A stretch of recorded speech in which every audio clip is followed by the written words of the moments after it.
And I forgot. So should I start from scratch? No. You can continue. You can continue. Okay. Or let me just summarize what I have said. And my apology. Thank you very much for reminding me. So remember, I said we have already touched on the basic probability distribution, and we have also touched on the first two distributions of probability. So we spoke about a discrete probability distribution and a binomial probability distribution. So what will guide you to say, here I'm working with a binomial distribution, or let me start with a discrete probability distribution, is those two properties. So if you go through the information that you are given, so you'll be given information in tabular form most of the time when it comes to a discrete probability distribution. You'll be given the values of X and their associated probabilities. So meaning that you'll be given a table you saw last week. Again, so when you go through that table and you realize that it has the values of X and those values of X have the probabilities assigned to them, then you have to check the properties of a discrete probability distribution. And there are only two properties of discrete probability distribution in Atlas, right? So the first property is that when you add the probabilities of those X values, you must always get exactly 1. You don't have to get 1.01. You don't have to get 1.11. You are supposed to get exactly 1. So if you get exactly 1, it means the first property of a discrete probability distribution is met. Then the second property of a discrete probability distribution is that when you check the probabilities of those X values, they must always be between 0 and 1, both inclusive. Meaning that if you check the probabilities on that table and you are able to tell that they are indeed between 0 and 1, both inclusive, then it means it follows a discrete probability distribution. Remember, if any of these properties is not met, you cannot infer that you are working with a discrete probability distribution. If one condition is met, or if one property is met or is qualified and the other one is not qualified, that is not a discrete probability distribution. Both of them should be met for us to say this is a valid discrete probability distribution. It's just a revision. And then when it comes to a binomial distribution, as I have said, bi means 2, and then nomial means numbers. So binomial distribution is a distribution of 2 numbers. So when you read your statement, remember we'll be talking about a statement and questions over and over again. So when you read a statement and you realize that the only information you can collect from that statement, or you can draw from that statement, is the value of n and the value of p. Or let me just say, when you read a statement and you are able to extract 2 numbers, and those 2 numbers are the value of n, which is your sample size, and the value of p, which is the probability of your success, then you can say, I'm working with a binomial probability distribution because I am only given 2 values from the statement, and those 2 values are the value of n and the value of p, where the value of n is the sample size and the value of p is the probability of a success.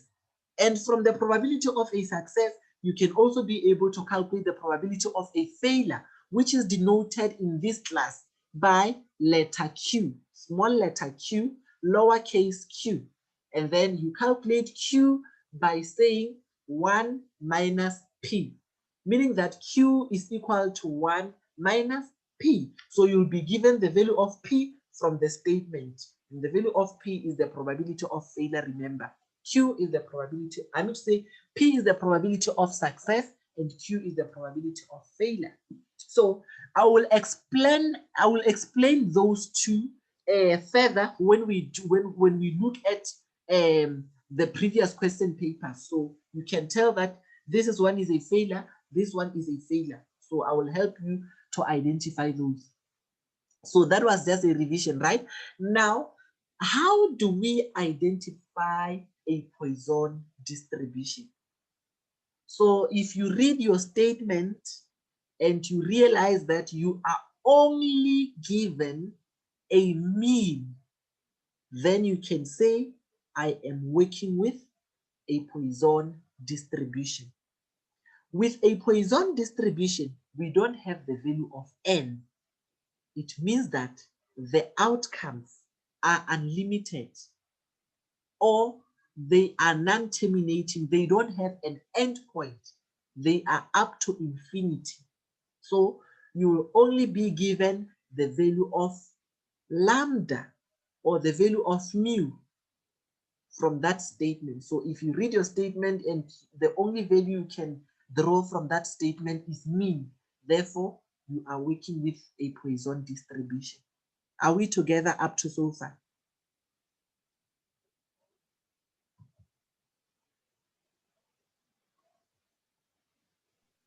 Should I continue? Yes, we are. Okay, Yeah, you can. thank you. Now I want us, remember in each distribution, we are going to calculate mean, we are going to calculate variance, we are going to calculate standard deviation, and we are also going to calculate the probabilities. This is what we have to know. We have been calculating mean, variance, standard deviation, and probabilities in the first distributions of probability, the discrete and the binomial probability distribution. So you know the formulae in those distributions. So remember, they are different in each distribution. So it's very much important for you to identify the distribution type, and then by identifying the distribution type, you'll be able to identify the formulae you are using. So in the Poisson distribution, the mean is given. Remember, you will be given the mean from the statement, right? Meaning that mean is denoted by the expected value of x, which is your EX. I will connect with my phone as well so that I can present my slides. I'm saying so that I can write, I can explain while writing. So meaning that when you calculate mean in Poisson distribution, mean will be given by mu equals lambda. So you get your lambda from the statement. So that won't be difficult at all because you'll be given the mean from the statement. So variance, which is denoted by sigma squared, is also equal to mean or equal to lambda in a Poisson distribution. Are we together so far? Meaning that, thank you, meaning that you know very well that we can calculate standard deviation from mean, right? So standard deviation is denoted by sigma, which is equal to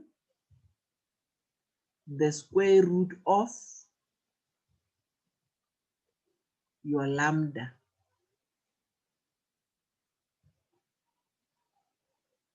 From this part here, because you know variance and standard deviation have a relationship. So for you to get a standard deviation from variance, you just introduce square root both sides here.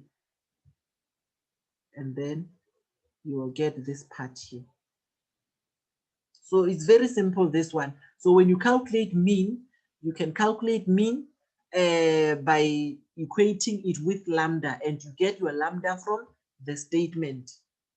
So when you calculate variance, you just take that mean again. It will be your variance.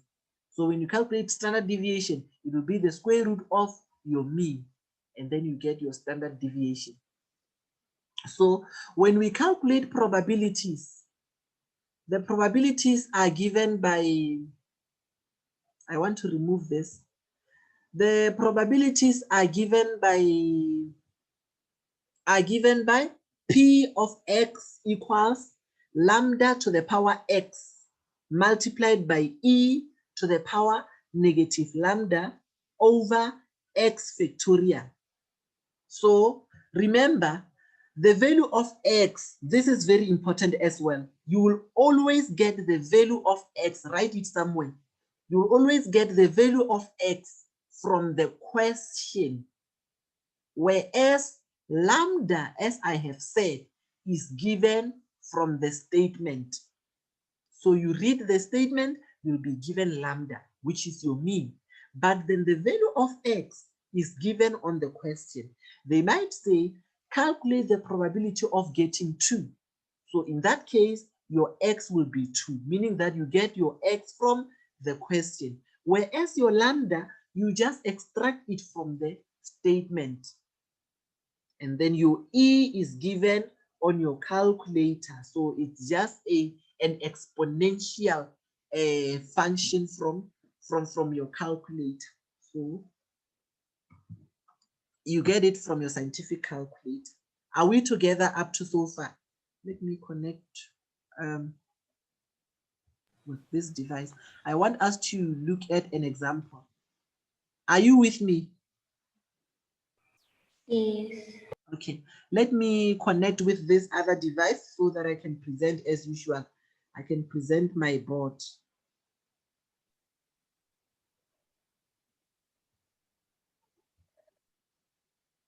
Yeah, if you have a question, you can ask in the meantime while I'm trying to join using my other device.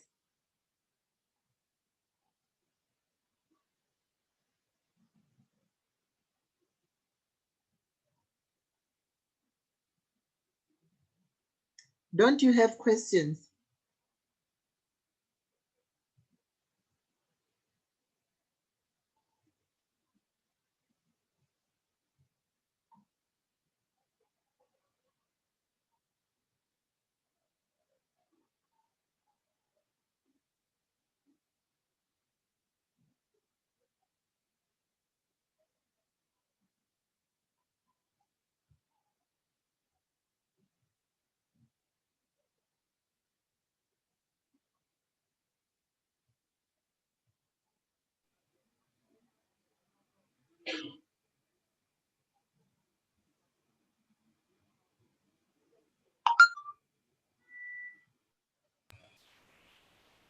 Yes, I'm still connecting. I'm getting there.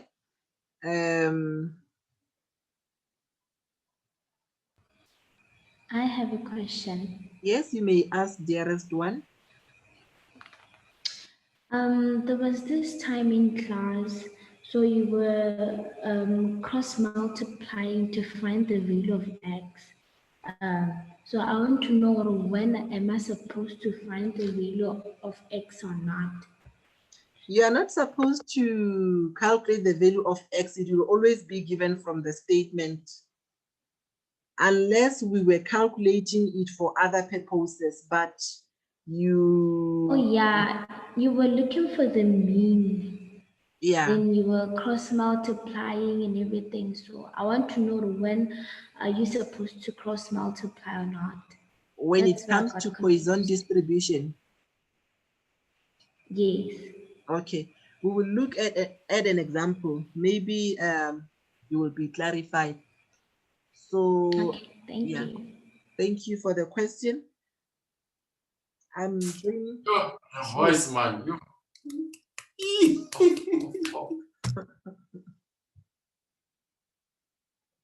What's wrong with you?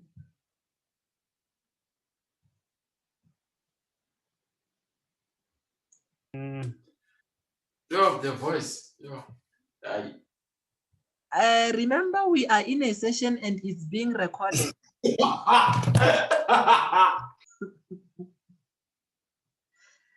You are being unruly. I'm trying to join using my other device, so please be patient. I'm waiting for your questions in the meantime. I was sorry.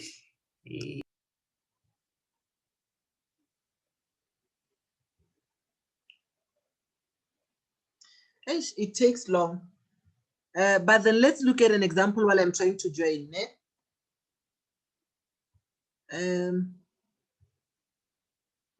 The average number of a certain radio sold per day by a firm is approximately Poisson with a mean of 1.5, full stop. Is that a statement or a question?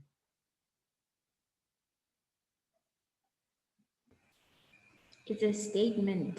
Good. Now, remember, as statisticians, whenever we see a number, we develop an interest of wanting to know what that number represents, isn't it? So what is the other name for mean?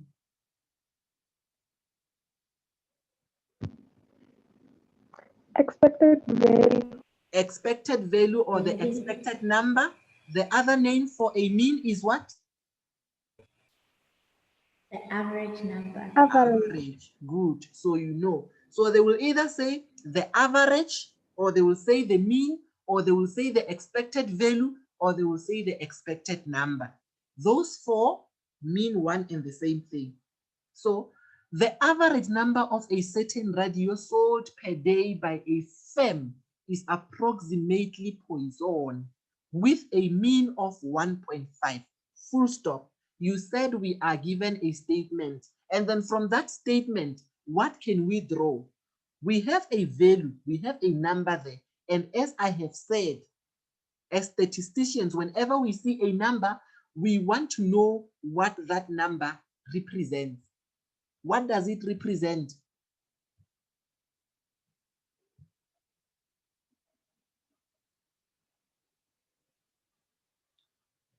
$1.5. What is that 1.5? Lambda. It's a mean, right? It's even Yes. written here. So we are given mean from the statement. Now the question is, what is the probability that the firm will sell? And then you will answer those questions, but we are going to answer them together. Okay. So now that you have seen the statement and the questions, we only got one value from the statement, right? And that value is a mean. Now, which distribution is it? Poisson. Poisson. Why are we saying Poisson apart from what they wrote there? Because they just indicated that it follows a Poisson. So next time they won't mention that Poisson. So they will just give you mean and then you calculate. Why are we saying now we are working with Poisson distribution? Because we are given only one thing. Good, you are ready. It means that you are going to ace tomorrow's test. So it's because we are only given a mean. And if we are only given a mean from the statement, we are therefore saying we are working with a Poisson distribution. It will forever be like that. Even if you go to UNISA, you go to UJ, you go to UP, you go to VET, you go to wherever, Poisson distribution can be identified by seeing or extracting a mean only from the statement. So we are going to calculate the probabilities. What is the probability that the firm will sell? But before we calculate those probabilities, I want us to calculate the mean. Yeah, this phone is disappointing me today. I don't know why. And I want to join this meeting.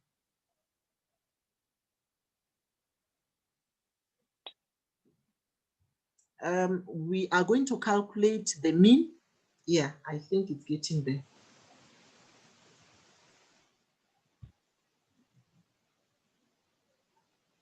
Please wait. Okay. Yes, thank you. So it means that I will be able to present my live board now. Let me do likewise.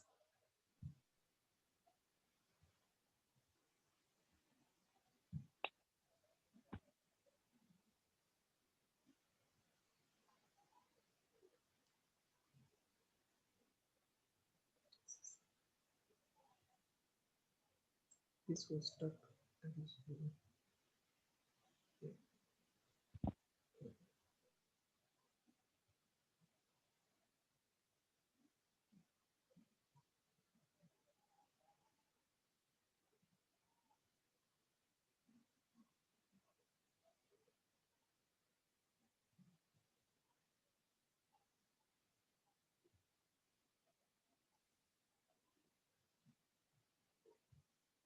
There are a lot of messages in the chat room.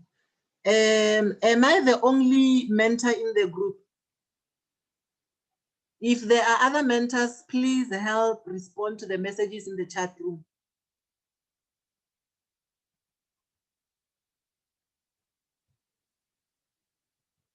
Am I the only one in the...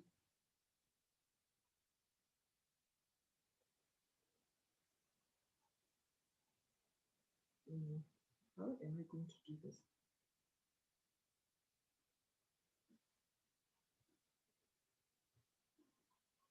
You are able to see my screen, isn't it?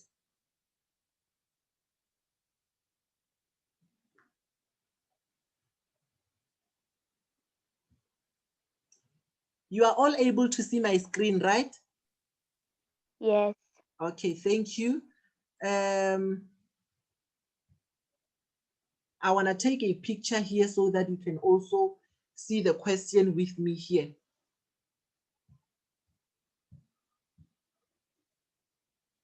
Let me take a picture.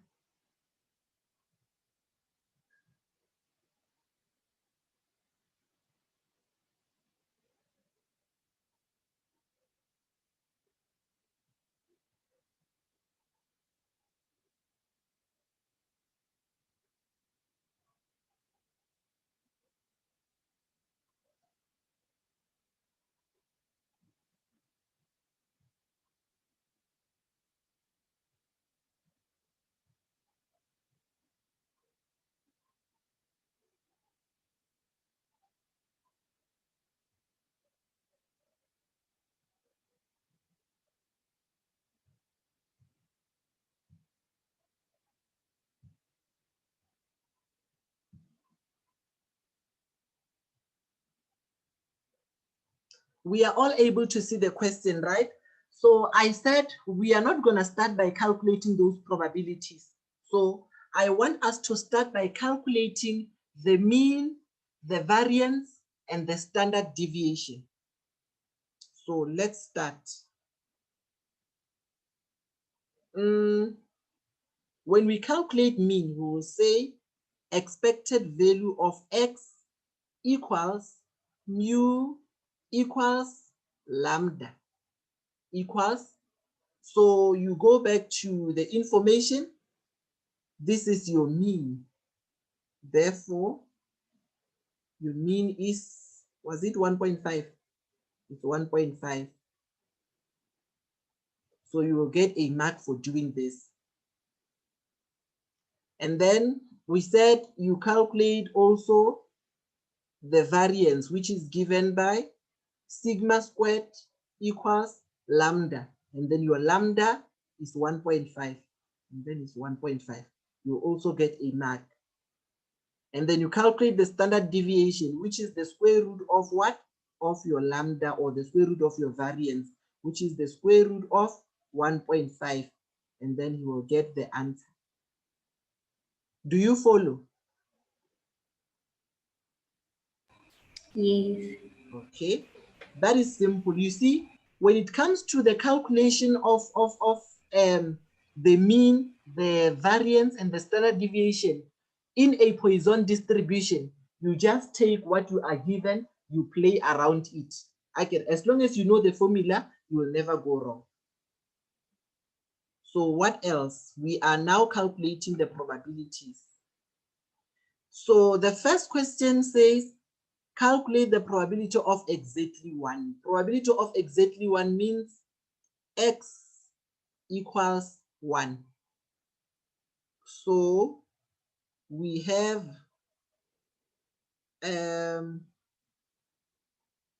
a probability of X equals 1.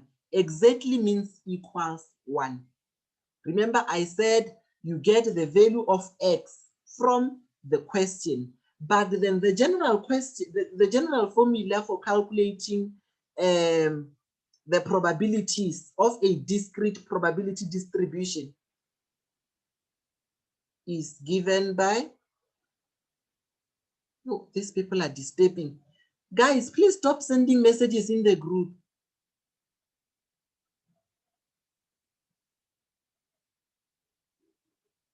So we have probability of x equals lambda to the power x multiplied by e to the power negative lambda divided by x factorial.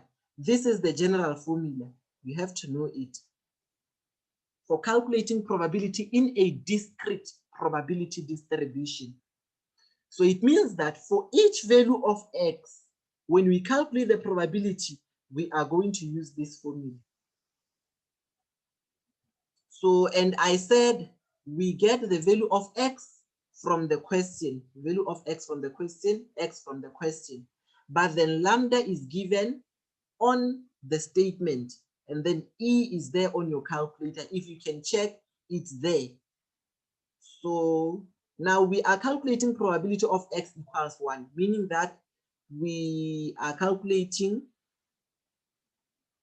lambda to the power 1 multiplied by e to the power negative lambda divided by r1 factorial. And then you can substitute, or let's start here by saying we write the general formula first. If you are not with me, please make sure you ask. The formula says lambda to the power x multiplied by e to the power negative lambda divided by x factorial. So you have your lambda, which is 1.5. And then to the power, the value of x, as I have said, you get it from the question, which is 1, multiplied by e to the power negative, your lambda is 1.5. You divide by the value of x, which is 1, and then factorial. Then you punch this on your calculator, you will get the answer. Do you follow? Yes. Okay, thank you. Anyone who does not follow, please make sure you enable your mic and talk, because it seems like I'm the only mentor in the session. So others are not here. So no one will be able to see your messages in the group. So this one, you all got it again. So we are now moving on to question B.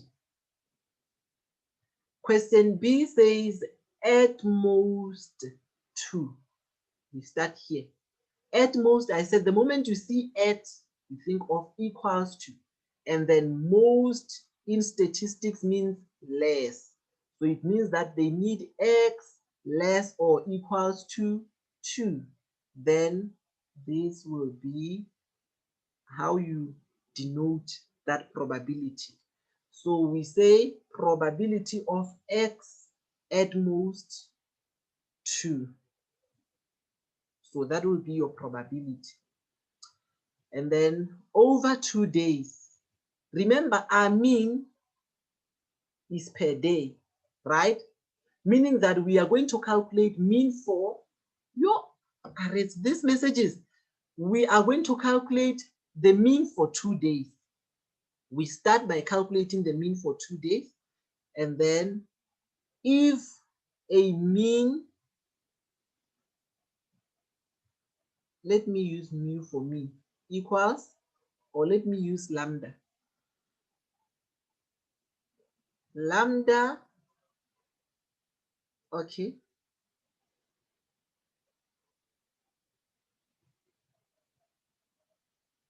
In 1 day, lambda equals 1.5, right? And then in 2 days, what will lambda be equal to? So we are going to cross multiply so that we can calculate the mean for 2 days, which is unknown here. Or we can just say is x.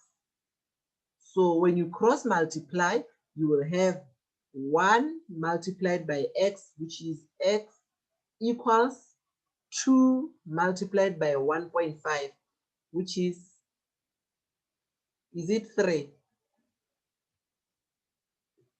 Is 2 times 5 3? Yes. 3. Okay. Do you understand what I'm doing though? Yeah. Okay. Okay. Thank you.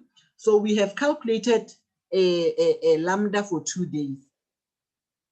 So we can now calculate the probability. So the probability of x at most 2 equals, remember the general formula. So when we say at most 2, 2 is included. So we are trying to say probability of x equals the value starting from 2 going down. So 0 is included in this. Probability of x equals 0 plus probability of x equals 1 plus probability of x equals 2. Do you follow? Yes. Okay. So it means that you are going to use the very same general formula, which is this one. You are going to use this formula to calculate the probability for each value of x. Remember, we have 3 values of x. Probability of x equals 0, x equals 1, and x equals 3. So you are going to calculate for each. So you will have your lambda for 2 days is 3 to the power, the first value of x is 0, multiplied by e to the power your negative lambda, which is 3, divided by 0 factorial, plus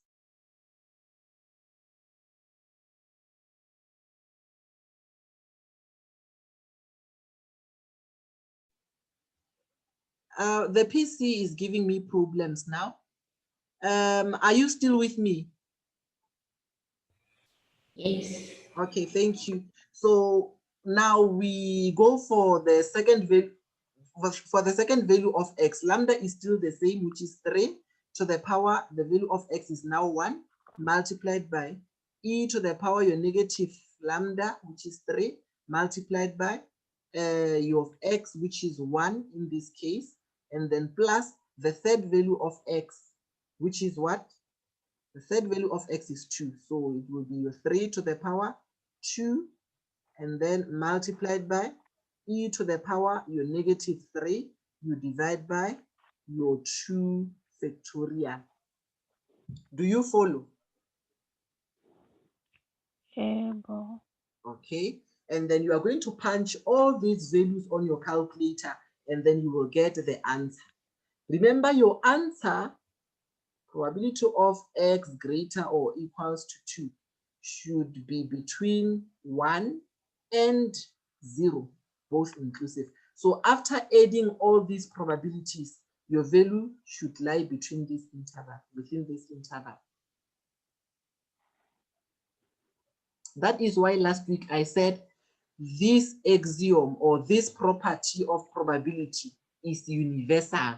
It means that it's applicable in all the probability distributions. Do you follow? Will you be able to calculate those on your own?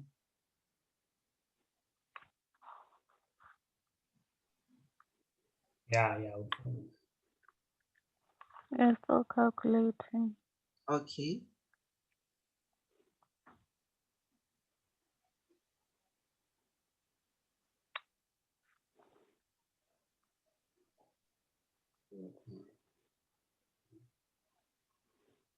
Make sure you understand what you are doing. I Because have a question. I have a question. Yes, you may ask. So, like, on that question that we are trying to solve right now, is Yes. it possible if we could use the alternate? Is it the alternative or the alternate? That one, like, Yeah, I'm still gonna is explain the alternative. or the alternative? Yes, that Yes. one. Yeah, was that the only question? Yes, Okay. yes. Okay. So others, will you be able to calculate? I saw another question in the chat room. Let me check. On question 3, do we substitute? Question 3, are you already on question 3? Do we substitute 1.5 or 3 as lambda? Because when we do the calculations with ma'am, she just took the answer from question 2 and subtract it from question 1. We will talk about it when we go to question 3. And I also have a question on Yes. the answer for this question. Yes. So my answer, like I got 2.71, blah, blah, blah. And you said Incorrect. like the answer. Then where did I go wrong? Your calculations. Remember, that is a guideline. That is why I wrote this property here to say when you calculate your probability, you should make sure that the answer you get is between 0 and 1, both inclusive. If you get a value that is greater than 1 or a value that is less than 0, it's wrong. You are supposed to start afresh. Yeah. Or to simplify things, you can do this. You calculate for the first value of x, right? You say 3 to the power, you press the fraction button again. And then you press 3 to the power 0. You multiply by e. Do you know where to find e on your calculator? Yes. Yes, you press e and then to the power -3. Oh, okay. Now I see where I went wrong. Okay, you Oh, divide by thank 0 you. factorial and then you get the answer. And then after getting the answer, you write it down somewhere and then plus. Don't round it off. Leave it as it is, as raw as it is. If it's 0.74, blah, blah, blah, blah, write all the numbers. Because if you round them off before the final answer, your final answer will be affected. We only round off the final answer. Makes sense. Yes. So after that, don't cancel everything on your screen, the screen of your calculator. You are just going to change the value of x only. So where you see 0, you are now going to put 1. So you will substitute 0 by 1. And then you will get the answer for probability of x equals 1. And then you go for 2. It means that you are now going to remove that 1. And then wherever you see 1, you put 2. And then you get the answer. Then after that, you add all the answer, 0 point something plus 0 point something plus 0 point something. You'll get an answer that is between 0 and 1, both inclusive, which is 0 point something as well. Isn't it? Yeah, it makes sense right now. Okay, thank Like you. I saw where I went wrong. Okay. Others, do you understand? Yes, is 0.4231 the correct answer? 0.4 231. 423, Oh, yes. right? So this answer is indeed between this interval or within this interval, between 0 and 1, both inclusive. Therefore, I can say that answer might be true. So I can only prove it if I calculate, but it looks like it's true. It might be correct. But that one of 2 point something, it was not within this interval. That's why it was disqualified. So make sure you always do like this as well. So you check if your answer is between 0 and 1, both inclusive. If not, then you have to start afresh. Your calculations are wrong. So we So round off to how many decimal? to 4 decimal places, always. We always round off to 4 decimal places in statistics. Okay. Yeah. Okay. So we are now going to look at its alternative again. So let's look at its alternative. So remember, you are not changing the left-hand side. It's still probability of x less or equals to 2. So its alternative will be, remember I said, for me to see that you are dealing with an alternative, I must see what? 1 minus. 1 minus, good, you are ready. And then 1 minus shows that you are indeed working with an alternative. And then I said, for you to get the alternative, you are going to hide this equal sign. You pretend as if you don't see it, right? And then after that, you change the remaining sign here. If it's greater than, then you will, if it's less, here it's less than, so you change it to what? To greater than. So you don't change the value of x.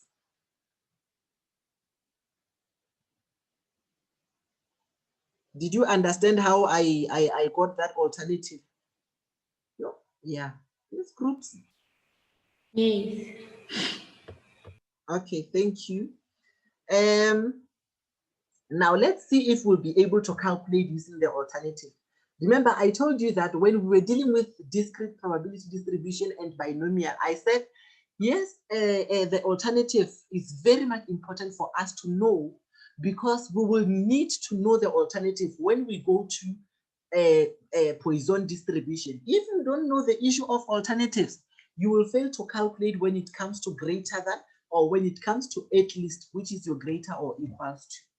So in this case, let's see if we work this one out. It means that we need 1 minus probability of x starting from 3, because 3 is greater than 2. 3. I know people who are sending the message are in this group, in this session now. Literally. So plus you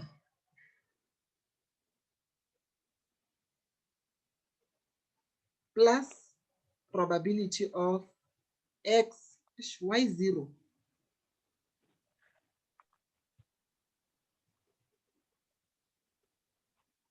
X equals 3 plus probability of x equals 4, up to what value? Up to which value? The value of x. Infinity. Infinity. Do we know infinity? Up to infinity. Good, you are No, ready. we don't. No one knows infinity, right?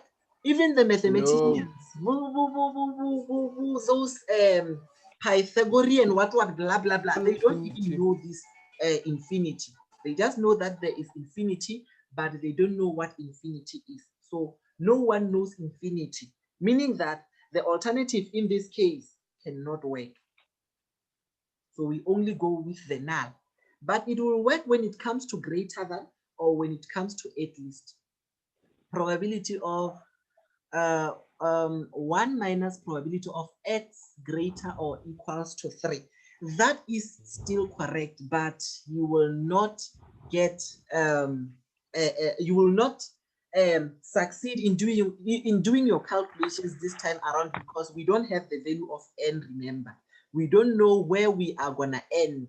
You see, that is why when I was introducing you to this, I said this one has the value of n that is non-terminating. So that one is still correct. But the reason I prefer using this method is because I don't want students to use different numbers, because different numbers tend to confuse you. So this one is still the same as probability of x greater or equals to 3, because greater than 2 means that we are going to start from 3 going upward. And then greater or equals to 3 means that we start from 3. 3 is also included here, going upwards. So they are the same. So the reason I don't use different numbers is because I don't want to confuse you. Let's look at another question.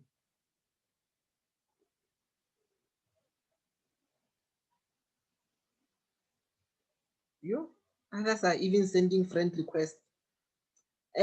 C, you are going to calculate the probability of at least 3, at least here. At least. So at least means what? I said the moment you see at, you think of equals to. And then least in statistics means greater than, right? So it means that x greater or equals to 3, which is the probability of x or equals to 3, greater or equals to 3. So I hope you understand up to so far, right? Meaning that let's not forget, at any given day. So I fail to understand why you and Mem have been using the mean for 2 days. So here at any given day, remember in 1 day, the mean is 1.5. Therefore, your lambda will be 1.5. Are we together? in any given day, not in 2 days, not in 3 days, but in any given day. Are we together? Yes. So we are calculating the probability of x greater or equals to, was it 2? At least 2.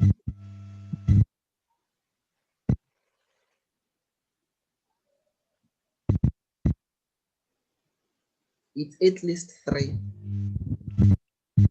So at least means that probability of x, 3 is included. 3 plus probability of x equals 4 plus probability of x equals 5 up to what? We don't know, up to infinity. So meaning that if you follow this one, the null now cannot work for you. Are we together? Hey. Yo, are we together? Yes.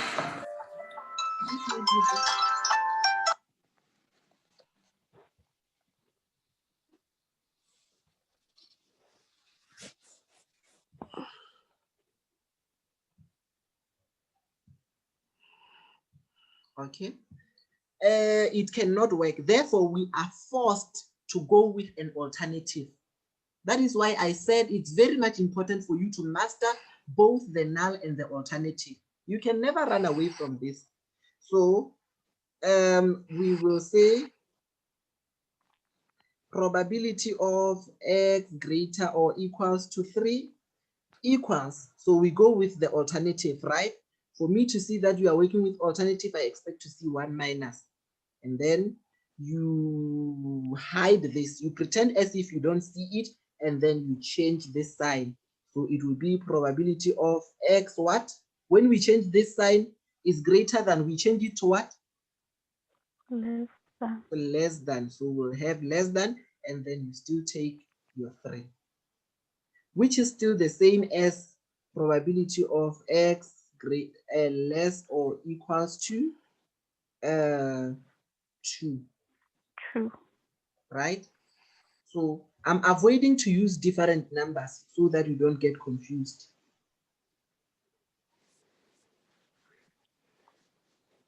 So this is equal to 1 minus, then probability of less than 3. 3 is not included in this interval, right?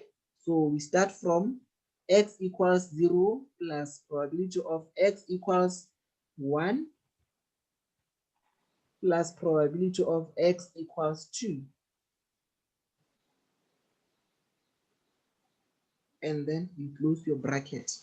Remember, your calculator is going to apply BODMAS rule. So it's going to start by calculating what is inside here.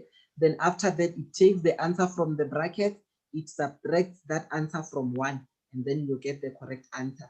So you are going to follow the same method that we used before. You calculate for the value of x equals 0, right?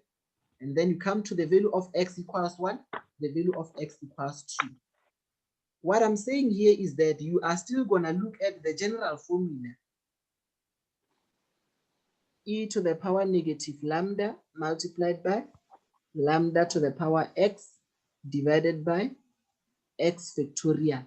So you have 3 values of x. Your x is equal to 0, x equals 1, x equals 2. You have your lambda. In 1 day, your lambda is 1.5. Therefore, you calculate for each value of x. Then e, for the first value of x, you will have e to the power negative lambda multiplied by lambda. No, let me substitute everything. Remember, lambda is 1.5 multiplied by lambda to the power, the value of x is 0. You divide by 0 factorial. You'll get the answer. Then for the value of x equals 1, we will say e to the power negative 1.5 multiplied by lambda, which is 1.5. 1.5 multiplied by, I'm going to say to the power 1 divided by the value of x, which is 1 factorial. And then for x equals 2, you do the same. e to the power negative lambda, which is 1.5, multiplied by your lambda, which is 1.5, to the power, the value of x is 2, you divide by 2 factorial. And then you calculate for this one, for this one, for this one. Then after that, you add all those values of x. Then you put the answer in brackets here. Then after that, you take that answer, you subtract from 1. Do you understand?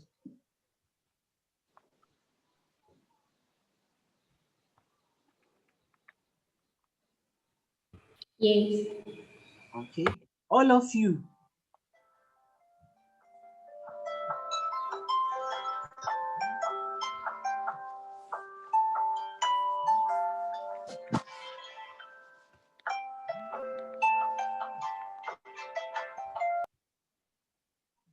I thank you. You are very playful, but it's fine. So did you all understand? Should we continue? No, before we Yes. continue, Yes, before we continue, it's like there's a question. yes, I need to know where does the answer have to range in? Should it be in 0 to 2, between 0 and 2, the answer? No, what are we calculating, Ghana? Are we calculating probability, mean, median, mode, standard deviation, what? The question that we are doing now, the alternative. Yeah, but what are we calculating? We are calculating probability. Yes. What is the universal property of probabilities? I'm not sure. Okay. Let That me. it should be between 0 and 1. Good. So the universal property of probabilities is that it should always be between 0 and 1. Whether you use null or alternative, your answer should always be between 0 and 1, both inclusive. Okay, thank you. Yes. So, Willie, are you answered?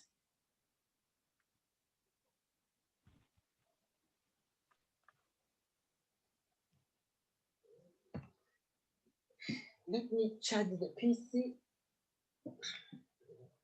Okay, thank you. So it means that we can continue. What else do we need to do? We still need to do normal distribution, by the way. So we have another activity here. Let me delete this board so that we can work on a new one. I don't want to open you. Let's. I want to delete you. This one.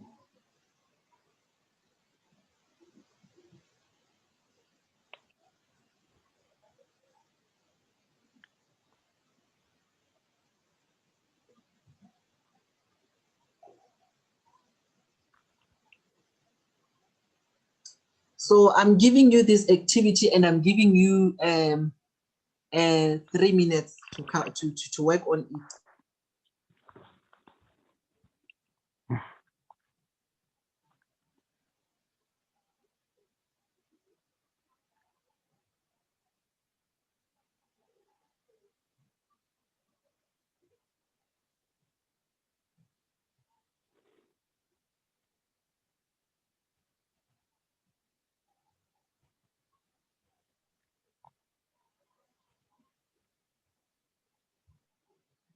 You're still able to see the screen, right?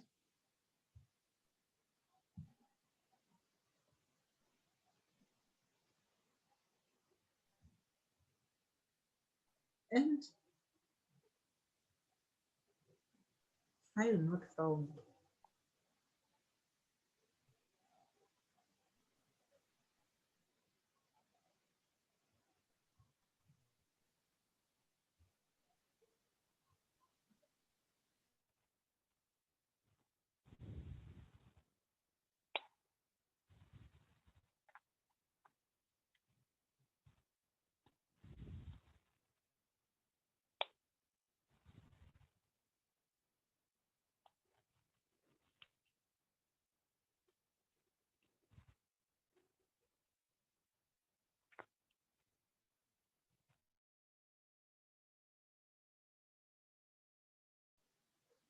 I have sent you the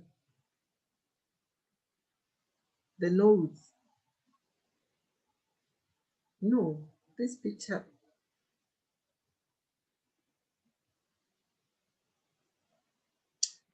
Gosh.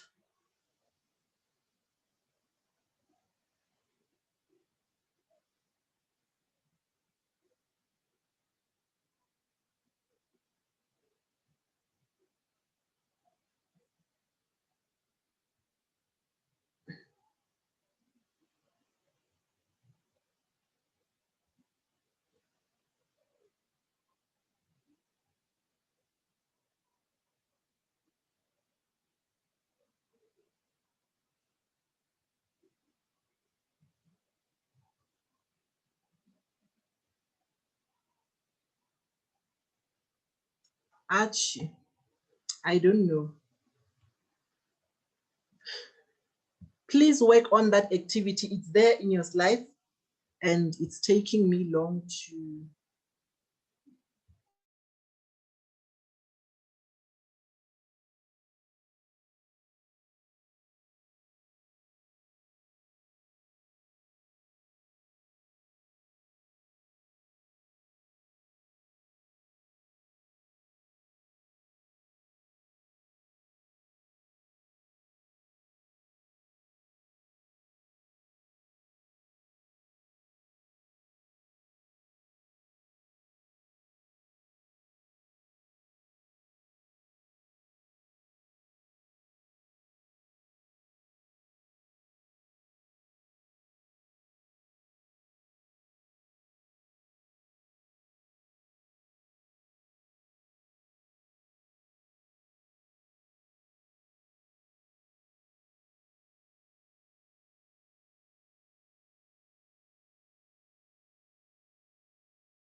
You are done, isn't it? No, we're still calculating. Okay. Anyone who does not understand, and be informed that I'm not gonna upload this video on YouTube, and it's gonna be difficult for me to send to you via WhatsApp. What you can do is just to text me privately whenever you don't understand.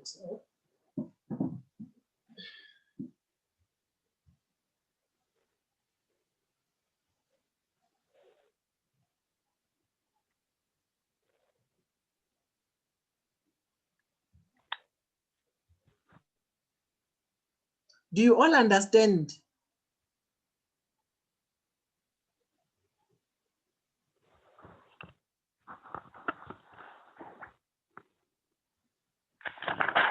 Kinda. Yes, is that a question? No, I'm saying a bit. Hmm? I'm saying we understand a bit. Okay. Yeah, which distribution is this? A Poisson. Why is it a Poisson? Because we're given the average or the mean only on the statement. Good. So that is a Poisson distribution. And then what is the probability that it will receive A less than? We are done with the session. I mean to say with this chapter. So we are about to start with normal distribution. You are gonna sleep at 3 tonight. Probability of less than 3. So this is how we denote less than 3, right? X less than 3, isn't it?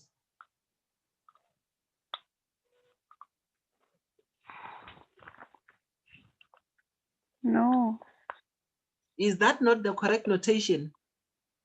no, it's not. That one is 4. Less or equal to 3. Oh, if I say it's for not more than 3, will I be wrong?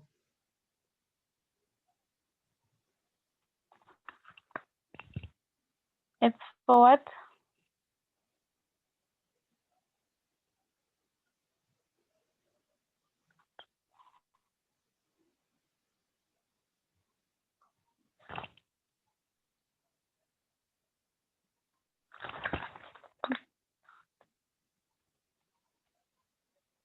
No, you won't be wrong. I'm not sure.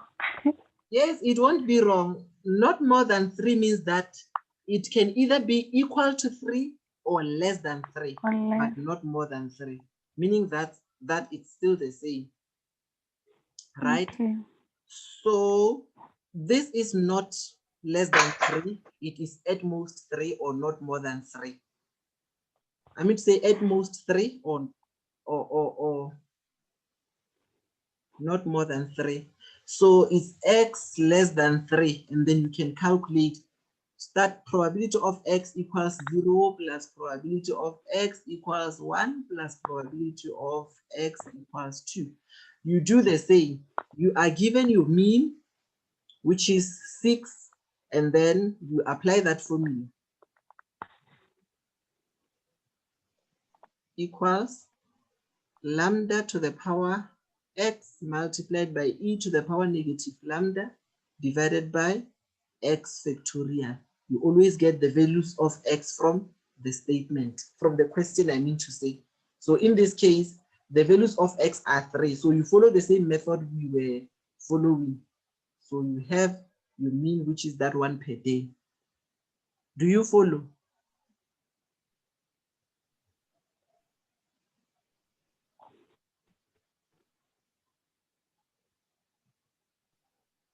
Am I too fast?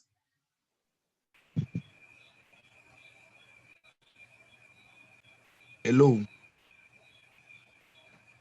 Okay, my PC was kicked out. Yes, I can hear you. Yeah, can you please add other students or let them in because they are complaining there in the group. They're Okay, waiting. let me check. I'm sorry about that. Okay, no problem. No one has requested to join now. I don't see anyone. Tell them to rejoin.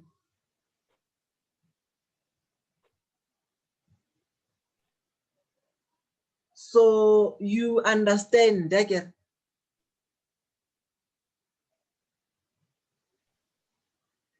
Do you guys understand, or maybe I'm talking something you don't even know? I mean, I can. No. Please repeat. Can you repeat letter A? Okay. Letter A, they are saying, what is the probability that? The probability that it will receive less than 3, x less 3.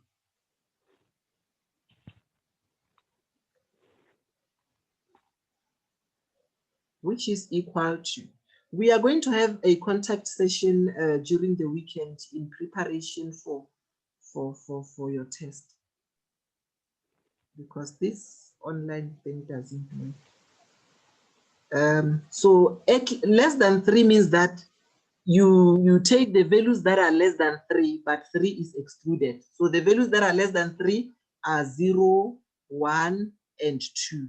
So it means that you will follow the same procedure we were following before, I get to calculate that. So you will say your lambda, remember, is 6 to the power, the value of x is 0, multiplied by e to the power, your negative lambda, which is 6, you divide by x factorial, which is 0 factorial, plus you calculate for x equals 1, means still the same, to the power, the value of x is 1, multiplied by e to the power negative 6, which is your lambda. I don't know why it's writing like this now.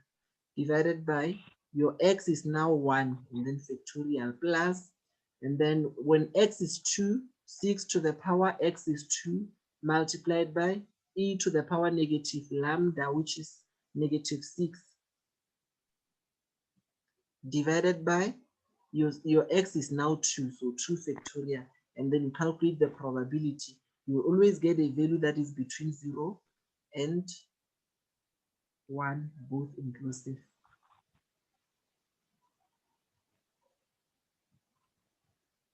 Do you follow now?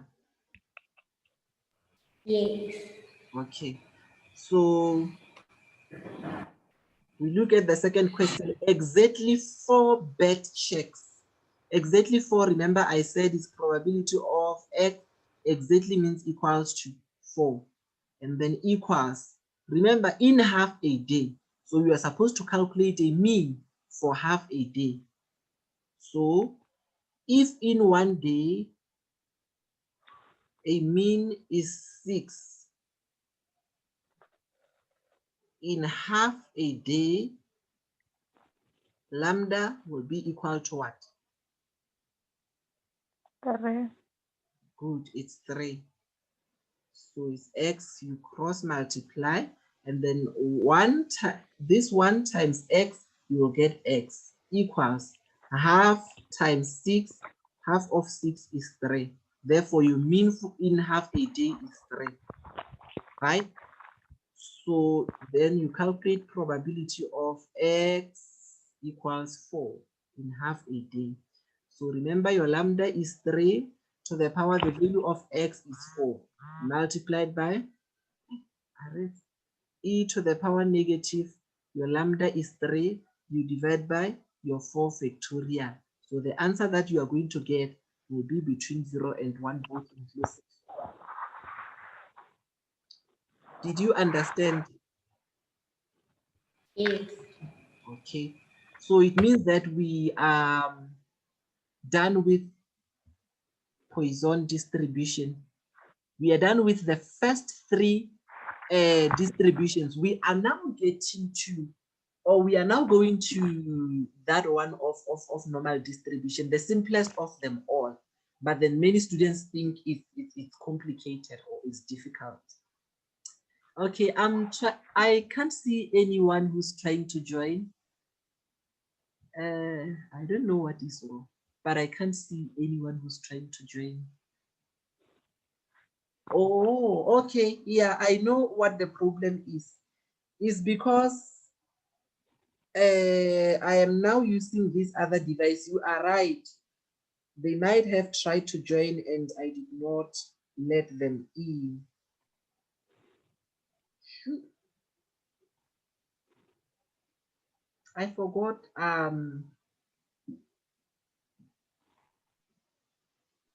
the one that was hosting the session was this phone. And let me quickly get a charger because this phone might go off.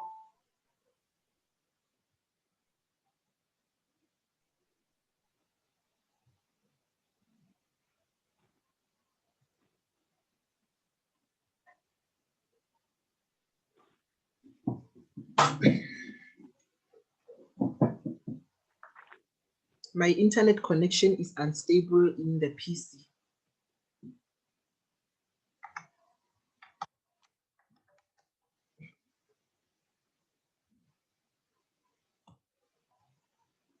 So should we now move on to normal distribution? Yeah, let's move.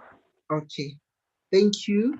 So when it comes to normal distribution, I'm going to write the formula you need to know before we do everything. Why did I stop sharing my screen? Let me see.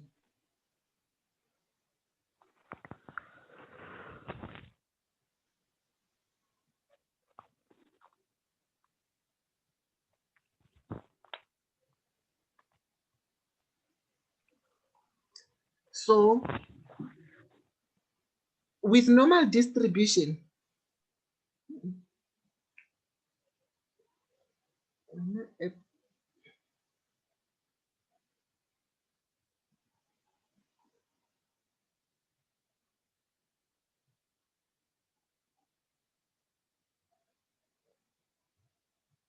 with normal distribution, you are supposed to know the following formula.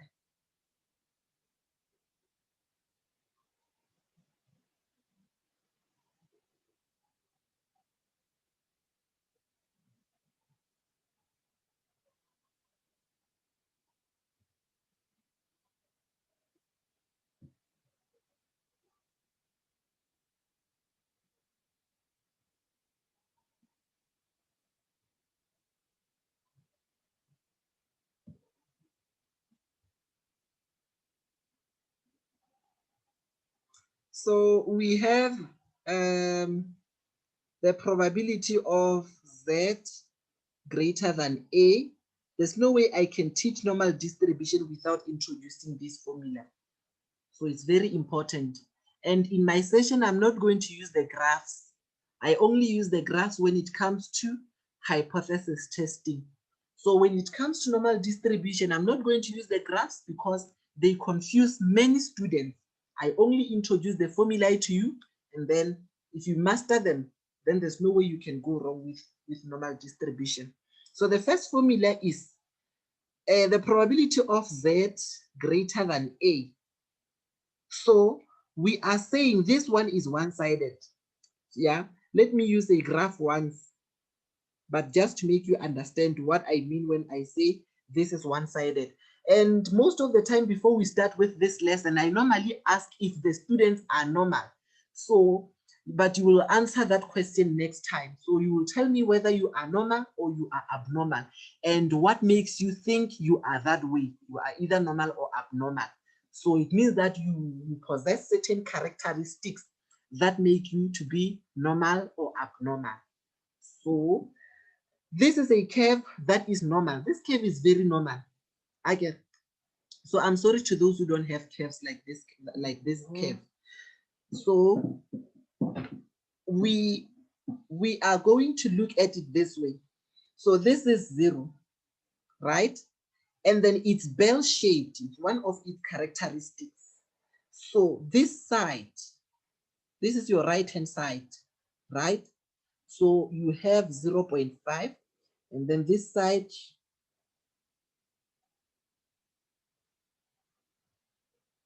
is also 0.5.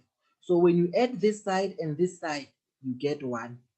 So that is a normal curve. It's normal because when you add the two equal sides, you get 1. 1 means 100%. And then the reason we are saying this is a normal curve, we are actually trying to say the mean, the median, the mode are all equal. But you won't be asked of this in the test or in the exam. So you only need to understand it. So now I want us to interrogate this.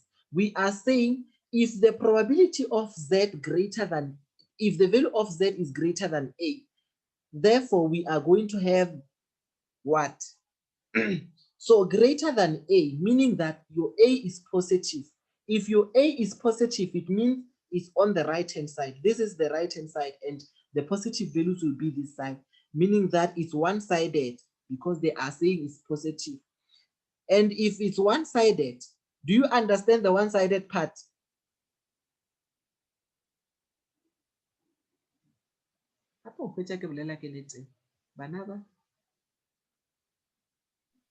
Are you with me?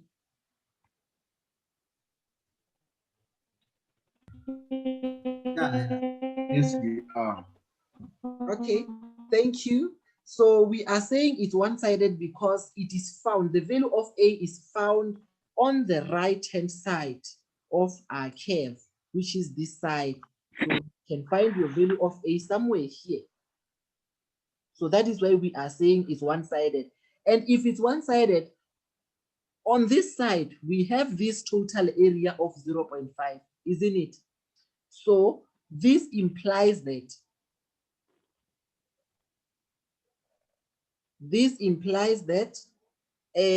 when you calculate the probability of the value of Z that is greater than A, or that is positive, it means that is one-sided, and on that side we get 0.5, right? So because of this greater than, we assume that thing is more. This value of A, when I talk, I use hands, so I tend to assume you are seeing the demonstration this side. Unfortunately, the virtual way of doing things. So we assume that if it's greater than, we assume that it's more. And remember, if something is more in sign, we are supposed to reduce it. So because of this greater than here, we are going to subtract the probability of that particular value of Z, which is your A. Did you understand the first formula, which is number 1? Did you get it? Please repeat. Okay, let me repeat. I'm going to introduce 6 formulae to you. So this is the first one. If you understand the first 3, then you automatically know the last 3. So I'm saying probability of Z. If the probability of Z is greater than A, this is equal to. So you understood the one-sided part, isn't it? Yes. So greater than A means that is on the right-hand side of your curve, and it's one-sided. On the right-hand side, you will have 0.5. Therefore, because it's one-sided, you write 0.5 here. Because of this greater than here, we assume it is more. Greater than means more. So if you have more sugar level in your body, what are we supposed to do? Are we supposed to add more sugar to your body? No. No, we are supposed to reduce it. So in this case, because of greater than here as well, we are going to reduce. So we subtract the probability of this value which you have here. It's equation 1. Did you get it now? Let me explain equation 2, maybe you understand. So the probability of Z less than A equals, is this one one-sided or two-sided? It's one-sided. One-sided is lower-tailed. It's tailed towards the left, right? On the negative side. So I expect to see 0.5 as well because it's one-sided. Because on one side, we have 0.5. No, why did I write minus there? 0.5 only. But because it's less than here, if something is less, if you have less sugar level in your body, we are supposed to add the sugar content in the food that you eat. And then we'll get probability of A here. Did you understand the first 2 formulae? Yes. You just need to understand. The first thing you need to know is whether what you are calculating is one-sided or two-sided. So if it's one-sided, it means that you use 0.5. And then if it's greater than, you subtract. If it's less than, you add the probability of that particular value. We'll do an example you will understand. Number 3. So probability of Z,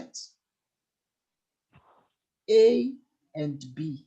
Is this one one-sided or two-sided?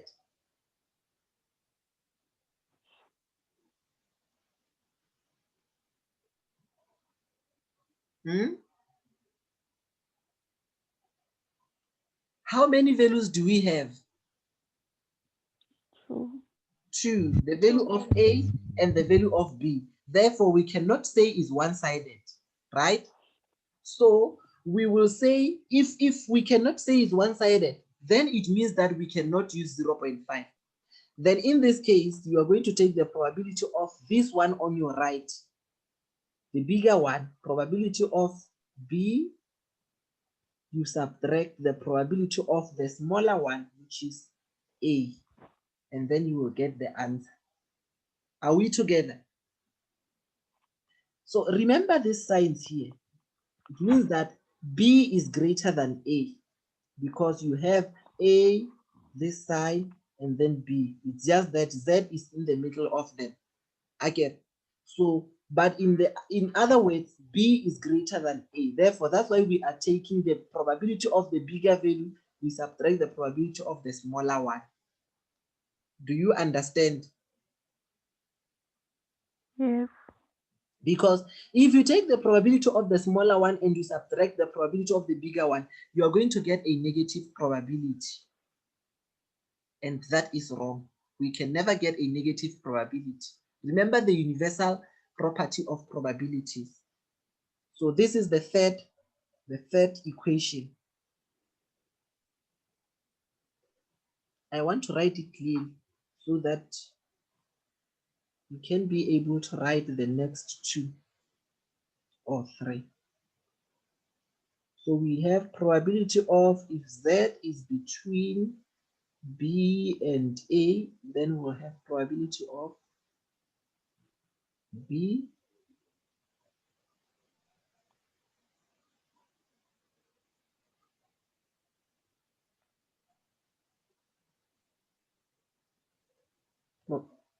probability of B minus probability of A. Now suppose the value of A in the first equation is negative. So probability of Z. So this other device is off. And then, so connecting a Wi-Fi phone or which one? Can I please check something here?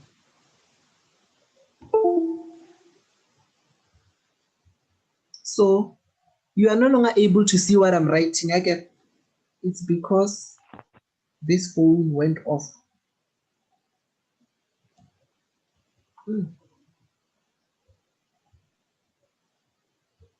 Let me quickly fix this out.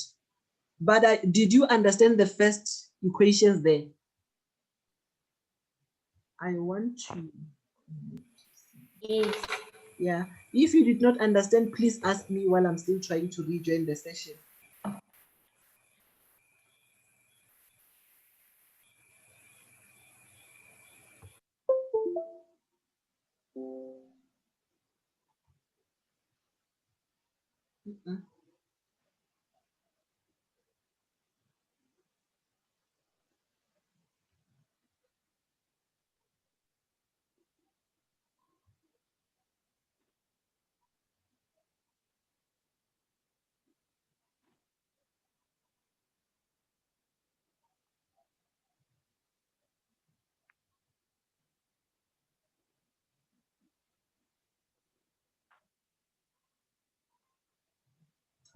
So are you now able to see my screen?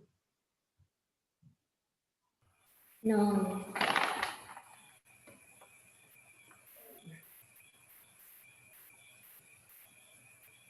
Okay, I'm rejoining the session.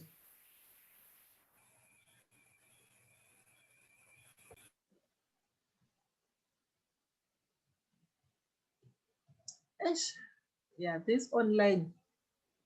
Nkabe ke feditse kgale ka these things.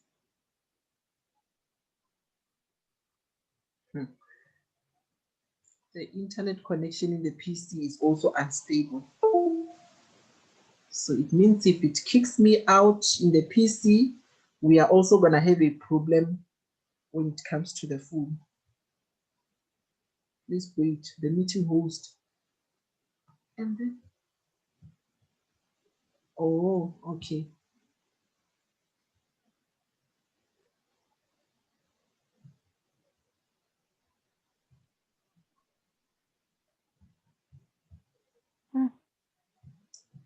Yeah, I am back.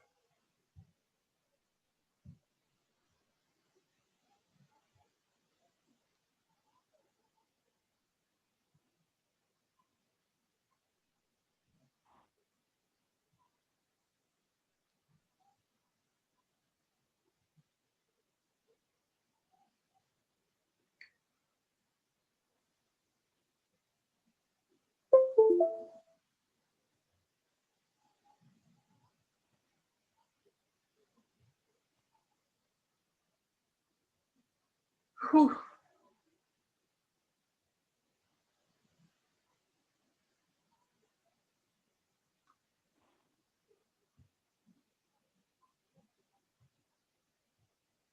Are you still able to see my screen?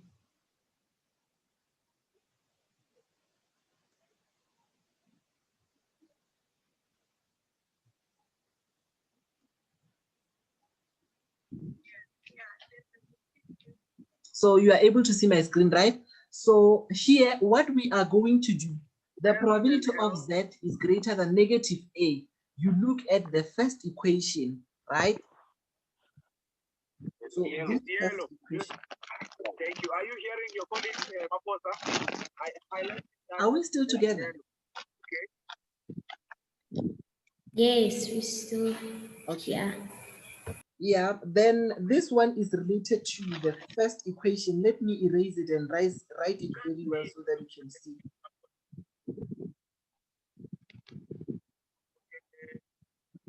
So this is number one, probability of Z greater than A equals 0.5 minus probability of A. So now we are saying A is negative, right? If A is negative, remember is one-sided 0.5. And then initially we had, look at the first equation here, right? Can the person who's talking switch the mic off?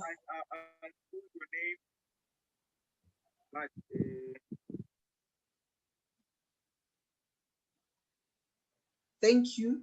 So look at the first equation here, right? We are saying A is now negative, meaning that you can put negative here. Okay, but don't forget the initial equation. So negative, this negative that is inside the bracket multiplied by negative that is outside, what are we going to get?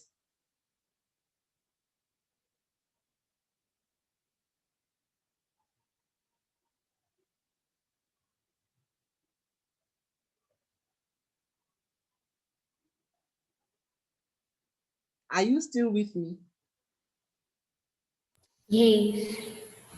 I am saying, look at the fourth equation. Again, on the fourth equation, I want us to come up with the correct formula there, looking at what we have. So initially we had this one. I want us to calculate as a fourth equation using what we had before. So A is negative, meaning I can make A negative here and A negative here. So I'm saying this negative times this negative, what are we going to get? Positive.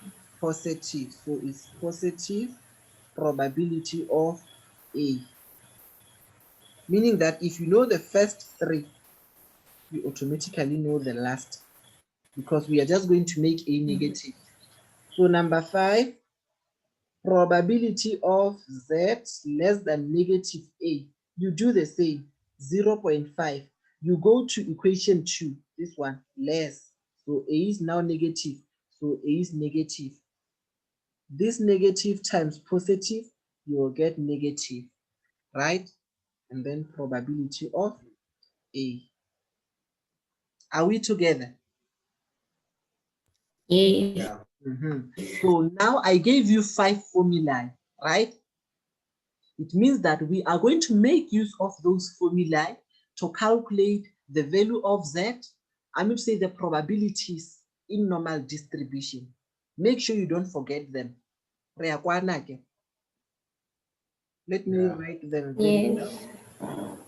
So the first one is probability of Z greater than A, 0.5 minus probability of A. Number 2, probability of Z less than A equals 0.5 plus probability of A. Number 3, the probability of Z between A and B equals 0, no. Probability of the biggest minus probability of the smallest. And then number 4, probability of Z greater than negative A equals 0.5 plus probability of A. Number 5, probability of z less than negative a equals 0.5 minus probability of a. We are going to make use of those formulae. They are not difficult. So should I move on?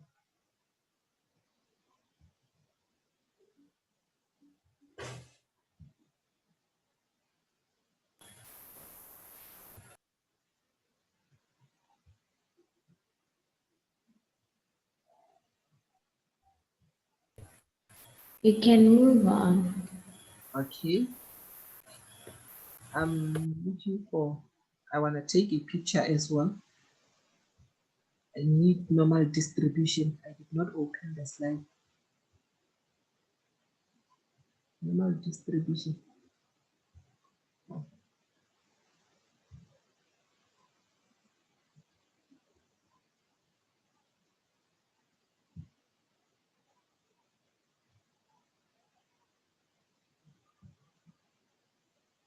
So during the day tomorrow, you can ask me questions before writing. So I'll be able to respond to all your questions. I don't know what time I'll be writing, but I'll make sure I respond to your questions. So I'm trying to open the slides. I want to take a picture so that we start working on the examples.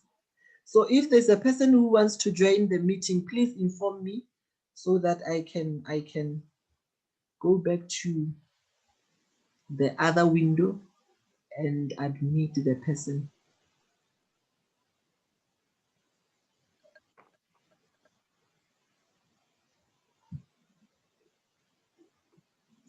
And the other thing that you need to know when it comes to this normal distribution is the issue of standardizing or transforming, right?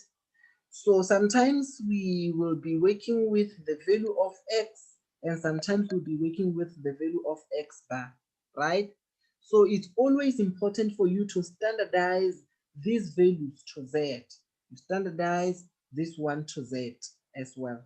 So when you standardize the value of x to z, you will get z equals x minus mu divided by standard deviation. So looking at this formula, very important as well to note. Looking at this formula, you will get this and this from the statement. Are we together? Yes. Yes. And you will get this one, the one that is always on the left-hand side of this sign here. You will always get it from the question. And then when we come here, we are transforming x bar to z. Before you can calculate any probability, you must have the value of z. Without the value of z, you cannot calculate the probability. So z is equal to, now we are standardizing x bar, you have x bar here, minus mu divided by standard error of the sample mean. Now this one, the formula for standardizing x bar is different from the formula for standardizing x. So you'll always be given x bar from, because I said the one that is before this sign is always given from the question. And then this one and this one will be given from the statement. But on the statement, they won't give you this. You will need to calculate it. So the formula for calculating standard error of the sample mean is equal to standard deviation of the square root of n, meaning that from the statement they will only give you sigma or variance. You know how to find sigma from variance, and then you'll be given the value of n as well. Then in that case, you'll be able to standardize x bar to z. I have a question. Yes. How are you supposed to know whether you're gonna use the X bar or the X? I will show you when we do the examples, right? You are guided by what you are given. So what you are given guides you. So yes, you understood the formula, right? When it comes to, yes, so we are also going to standardize proportion.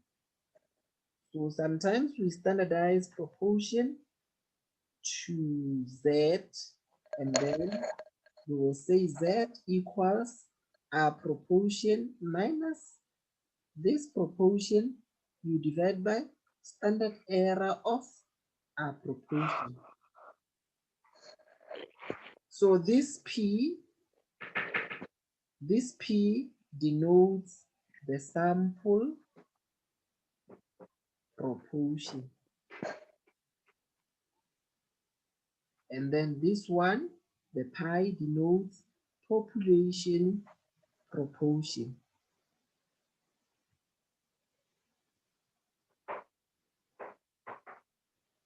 Are we still together? Yes. So we are now moving on to the formula for calculating this. So standard error of the proportion equals the square root of, you can say pi into 1 minus pi divided by n. So this is the standard error of your sample proportion.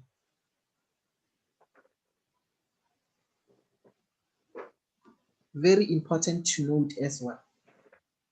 So what else did I miss before we do the calculations? You also need to understand the Z table. And you must know that when we calculate mean, remember I said in each distribution, we are going to calculate mean, we are going to calculate variance, we are going to calculate standard deviation. So this is standard deviation, and we can calculate standard deviation from this by just introducing square both sides. Same applies to the previous ones. We can calculate standard deviation here by introducing squared both sides.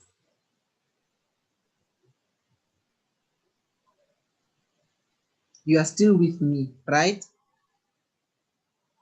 Yes. So this one, which is written like this, is the same as this, which is the same as this, which is equal to something. So when we pronounce this, we say E is the expected value, remember, and expected value is the average. Average is the mean. Mean is the expected number. Are we together? So is the expected number of X bar is the what? Is the sample mean. So you will say the expected number of the sample mean, which is the mean of the sample mean. So remember, mu denotes what? Population mean. I taught you, I gave you a table when we were still doing the first chapters, not the ones of probability, the ones you were doing with Miss Malawi. I gave you a table, population mean. So when you pronounce this, we'll say mean of the sample mean, which is the same as expected value of the sample mean, which is equal to mu.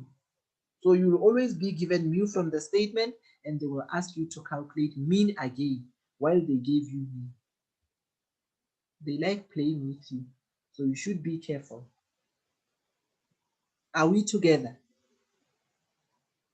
Yes. So the reason I wrote a question mark here is because you will take the value from the statement. They will give you the mean from the statement, and they say calculate mean of the sample mean. You must know that mean of the sample mean is the same as mu of the sample mean, and then equals mu. And the reason mean of the sample mean equals mu is because it is an unbiased estimator of the population parameter. That is what you have to know again. When we say it is unbiased, we are trying to say it is equal across all the spectrums of probability. So what else did I miss? I think I have covered everything. So the most important thing is to know the formulae, the ones I gave you before. Those ones are very important. So now let's look at the question. I'm going to take a picture here so that we can start working on this.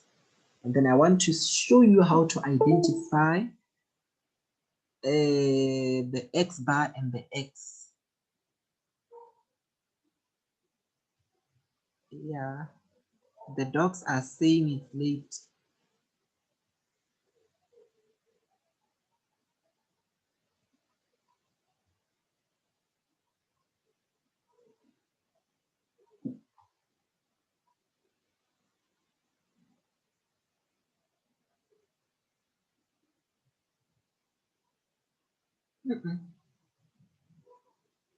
Why do I have to take a picture again?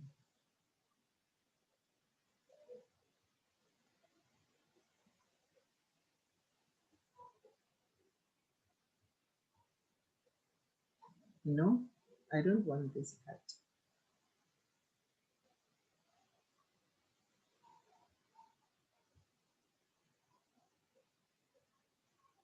Retry.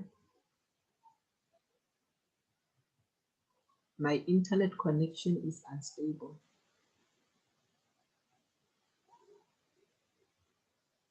Or should I take this one? Let's see.